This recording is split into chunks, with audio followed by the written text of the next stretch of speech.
கடந்த சில ஆண்டுகளுக்கு முன்பாக ஒரு திருமணமான ஒரு சகோதரி வந்து தன்னுடைய கணவனார் வந்து எனக்கு டைவர்ஸ் வேணும் அப்படின்னு கேட்குறாரு அப்படின்னு சொல்லி அவங்க ஜெபத்திற்காக வந்தாங்க. அவங்க வரும்போது என்ன சொன்னாங்க அப்படின்னு சொன்னால், பாஸ் இந்த மாதிரி நான் வந்து ஆண்டவருடைய சித்தத்தின்படி தான் 100க்கு 100 வந்து நான் வந்து கல்யாணம் பண்ணினேன். எப்படி இதை சொல்கிறீங்க அப்படின்னு கேட்டால், ஒன்றும் இல்லை, நான் வந்து ஏற்கனவே இந்த பையனை எனக்கு தெரியும், சர்ச்சில் தான் நான் பார்த்தேன். அப்போ என் மனசுக்குள்ளே ஒரு விருப்பம் இருந்தது உண்மைதான். ஆனால் நான் என்னென்னா ஆண்டவரத்தில் ஜெபம் பண்ணிவிட்டு, ஆண்டவரே இன்றைக்கி நான் சர்ச்சுக்கு போகிறேன், சர்ச்சுக்கு போகும்போது சரியாக எனக்கு வந்து ஆண்டவருடைய வார்த்தை வந்துச்சுன்னா நான் வந்து இந்த பையனை தான் கல்யாணம் பண்ணுவேன்னு ஒரு தீர்மானம் எடுத்துகிட்டு போனேன். அன்னைக்கு பாஸ்டர் வந்து என்ன சொன்னார் அப்படின்னா, உன் மன விருப்பத்தின்படி உனக்கு நான் தந்தருளுவேன் அப்படின்ற வார்த்தை பலிபீடத்திலேருந்து வந்துச்சு. உடனே நான் கன்ஃபார்ம் பண்ணிட்டேன். என்ன கன்ஃபார்ம் பண்ணிட்டேன்னா, இது எனக்குரிய பையன்தான் அப்படின்னு கன்ஃபார்ம் பண்ணிட்டேன். எங்கள் அம்மா வேண்டான்னாங்க, எங்கள் அப்பா வேண்டான்னாங்க, எங்கள் பாஸ்டரே வந்து வேண்டான்னாங்க. ஆனால் நான் என்ன சொல்லிட்டேன்னா, இல்லை கர்த்தர் என்கிட்ட தெளிவாக பேசிட்டாரு, நான் வந்து இவரை தான் பண்ணுவேன் அப்படின்னு தான் பண்ணினேன். இன்னைக்கு வந்து நான் கஷ்டப்படுறேன். அப்போ வந்து எனக்கு நேராக வந்தது ஆண்டவருடைய வார்த்தை இல்லையா அப்படின்னு ஒரு கேள்விக்குரிய வச்சாங்க.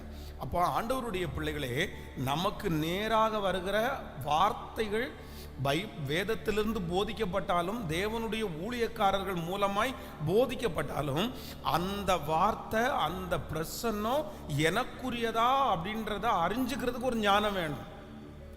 ரொம்ப அவசியமான ஒன்று. சிலர் வந்து கண்மூடித்தனமாக பார்த்தீங்க அப்படின்னு சொன்னால், அவர்களுக்கு அவ்வளோ மிஸ்டேக் இருக்கும், அவ்வளவு தவறான வாழ்க்கை இருக்கும். அவங்க சூஸ் பண்ணது, அவங்க நினச்சி வச்சிருக்கிறது 100% வந்து பைபிளின்படி ராங்காக இருக்கும், தவறானதாக இருக்கும். ஆனால் அன்னைக்கு ஜெபம் பண்ணிட்டு சர்ச்சுக்கு வருவாங்க.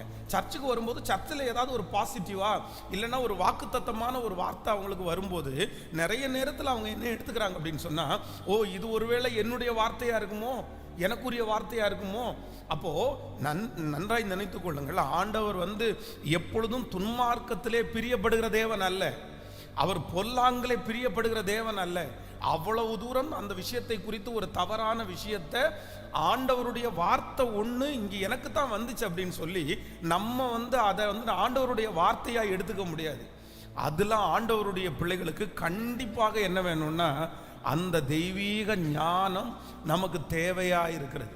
அப்போது இந்த உலகத்தில் நம்முடைய வாலிப பிள்ளைகளுக்கு நம்ம கற்றுக் கொடுக்க வேண்டியது, நம்முடைய வீட்டில் இருக்கிறவங்களுக்கு கற்றுக் கொடுக்க வேண்டியது, இறங்குகிற எல்லாரும் எல்லா இடத்துலையும் இறங்குகிறது தேவ பிரசன்னம் அல்ல, எல்லா இடத்துலையும் வருகிறது தேவனுடைய வார்த்தையும் அல்ல. அதனால இதை கண்டுபிடிக்கிறவங்க தான் உண்மையான விசுவாசிகளாக இருக்க முடியும். எங்களுடைய ஆலய